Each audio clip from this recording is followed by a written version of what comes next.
திருவருகை கால 4ஆம் வாரம். அன்பு. இது அன்பின் மெழுகுவர்த்தி.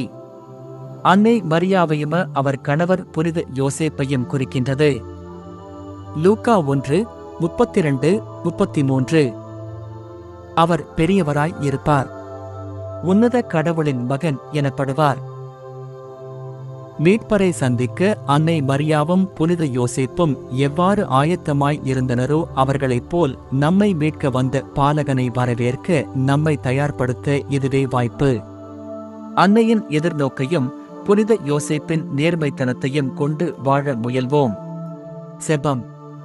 உலகை கடந்த ஞானமே, உண்மை கடவுளின் வார்த்தையே, இயேசு கிறிஸ்துவே, வந்து மீட்பின் பாதையை எமக்கு காட்டும். 4ஆம் வாரத்தில் குடும்பத் தலைவர் இளந்தளிர் வளையத்தை ஆசீர்வதித்து இயேசு கிறிஸ்துவின் இரக்கம் நம் வாழ்வியல் பாவங்களை அகற்ற வேண்டுமென, பின்னர் குடும்பத் தலைவர் முதல் 3 மற்றும் சமாதானம் என்னும் 4வது மெழுகுவர்த்திகளையும் ஒளியூட்டுகிறார்.